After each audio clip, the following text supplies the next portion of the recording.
I'm really interested in what 23andMe is working on at this point in its life, but you have said you see the world through the lens of genetics. What is this world telling you right now? Oh, well, genetics, so I should say, we're on the 20th anniversary of when the first human genome was sequenced. And it has, it's a big milestone of like when it costs billions of dollars to get a single person sequenced and what you could learn from that to where we are today, where 23andMe has over 13 million people.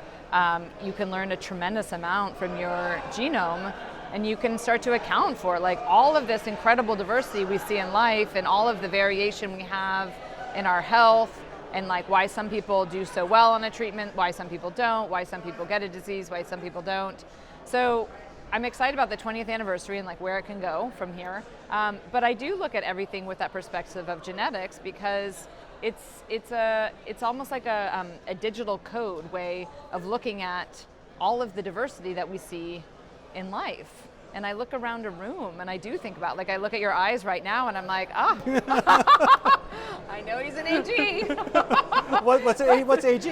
It's just me, like you have like greenish eyes. Huh, what does that say about my DNA? Well, just like you're not a GG. Okay.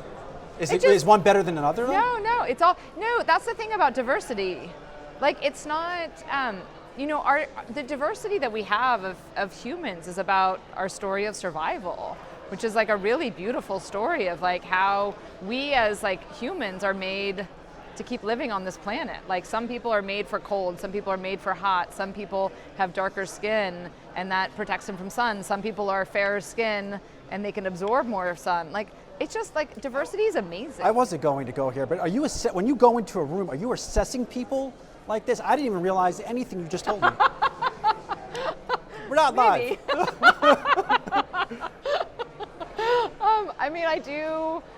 I do sometimes see people and I'm like, and they're like, oh yeah, I haven't done 23andMe yet, and I'll be kind of chomping at the bit. I'll be like, I'm dying to see your DNA.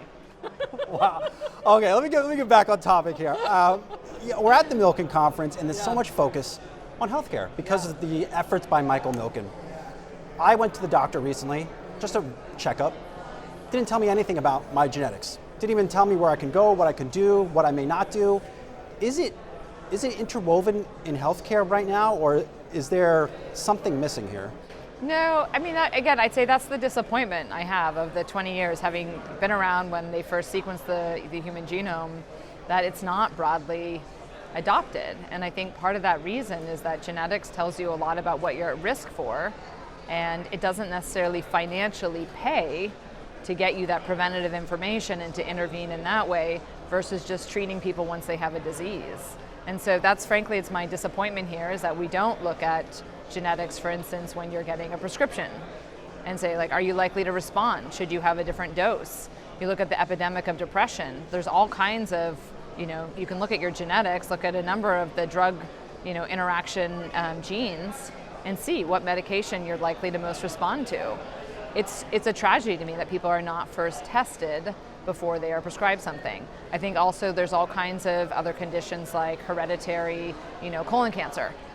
People should actually know whether or not they have something like that, and they can have increased screening. Familial hypocholesterolemia is where you have like really high, cholesterol levels, and you need to get screened.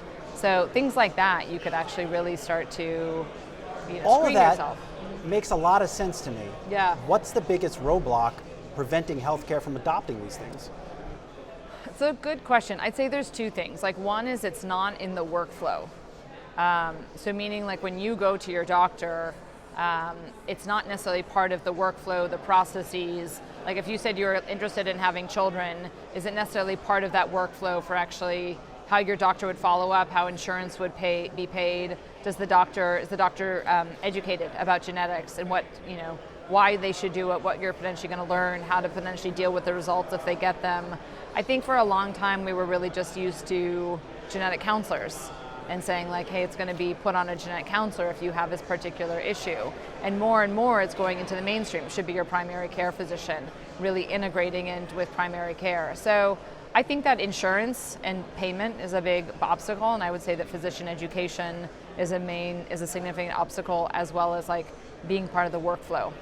Last time we talked to you around the time of the IPO 2021, you were just starting, I guess, getting going on with a partnership with GSK in drug development.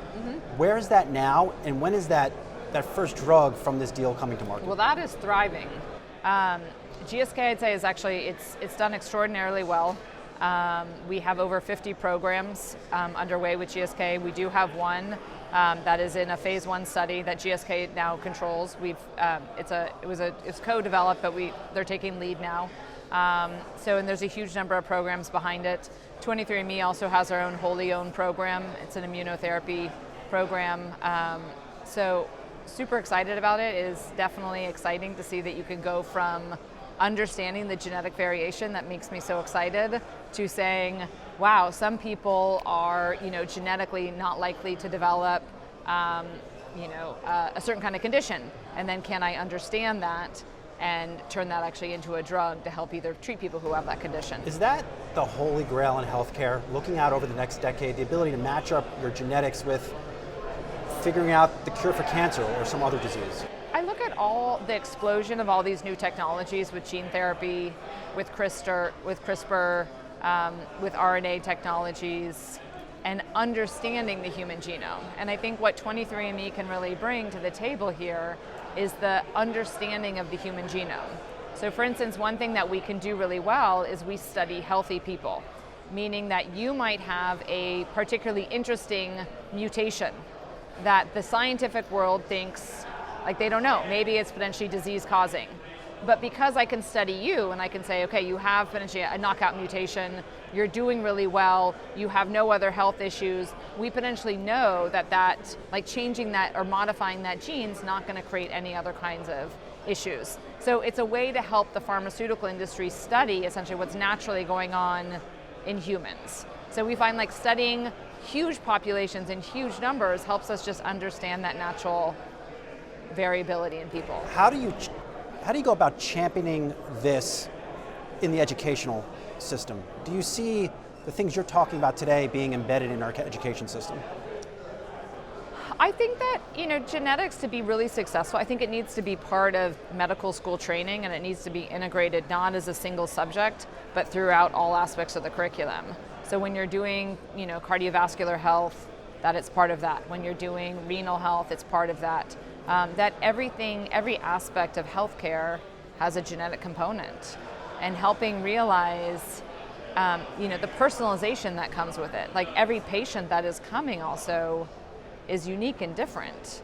And so we're all going to metabolize drugs in a different way. You're going to have potentially, like, your blood values are naturally going to be different than my blood values based on your genetics. There's just a lot of variability that we're gonna understand from your genetics, and that's going to manifest in different ways in each of us. So what your baseline is going to be different than what my baseline is. So I do see that it needs to be integrated throughout all aspects of healthcare, not just as a specialty in genetics. Lastly, what's next for your company? I'm excited. There's the two big areas. One is consumer, which is really about helping. We have over 13 million people, and helping them do more with the information that we already provided. So one thing that we've gotten the feedback from our customers is that it's almost an overwhelming amount of information. So how do you translate all of this into a care plan? And there's a lot of lifestyle information we're also collecting from our customers about how they eat, how much they sleep, how much they walk, exercise, happiness. So helping people understand their health in the context of what they've self-reported, their genetics, and then all of their lifestyle information, so that then you can know, well, what things should you change? And some of that might be more proactive screening in the medical system. Some of it might be changing how you sleep. Some of it might be changing how you eat. So I see a real opportunity for us to deliver a type of personalized prevention that's grounded in your genetics, but we take all that other information about you and we really help you be as healthy as you can. I think the second side, I think we see this from the work that we've done with GSK, having a large amount of genetic information with really, really broad phenotypic data is incredibly powerful for drug discovery. And the end of the GSK collaboration comes in July, And it opens up all kinds of doors for us to, start to do more partnerships with more companies. And I feel a responsibility to my customers that if you're somebody who has a family history of Alzheimer's, it's on me